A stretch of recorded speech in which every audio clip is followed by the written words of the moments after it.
asiyambiri kechihure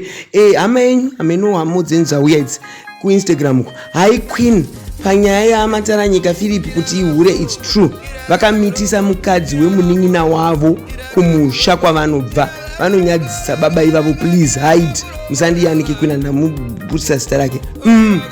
chihure chenyu chitori nhingi kana kumhuri chinozikanwa family wise chakatososera hazvina kunaka FIRIPI mukavaona here mukataura nawo first day pandakataura ndakati baba ndimwari chaiwo pakazotanga kubuda mafairi awo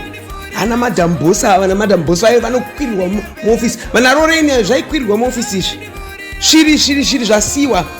zvaikwirirwa muofisi izvi heimi ugoona baba iwawo kuti kamunhu kapfupika kadaidai kanofunga hora muna kufitwa nechihure baba imi ndo meseji yabva kuinstagram havana mbofitwa nechihure kutaura chokwadi muziye sometimes ndozomboti dhuze business remanhingiri rekugeza zvitumunhairi mweya yevanhu vanenge vachiisa mapowder mamakeup evanhu vakafaya vakumukirwa nemweya iyoyo dhuze hazvizikanwa izvi musanditarise musamandijokera kudai mutarisirei tarisai uko handisi kuda kutariswa chiiko murume mukuru avo kana makomo anokwira kuita chikwire chakadai baba kana hamuzi raiti baba imi unakura kudai anofanira kuseta good example kunzi vane business rakanaka remakuva iri vanoyemuruka zvino vanhu vanenge vachiita chihure chinozikanwa kona tukona munhu unozosvika pakunzi mazuva ano vaneta makare avo vainetsa zvino imi kubvira kare vainetsa nazvino muri kuita macompetition naniko nemarobots eAI mukakuda kutokompita nemarobotsi eAI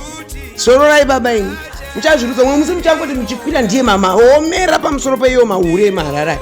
ndoda kuUK kwamakugara uko ndokutori nemahure mampishi manje amaiwekani chakunzwirai chadzidzwa hangu nyaya dzekuUK nchadzifambira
Kutwe achitaura manyepo chocho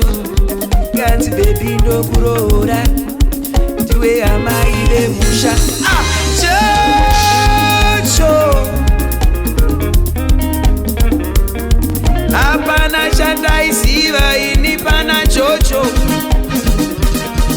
andaiziva kuti chocho akange aine mukadzi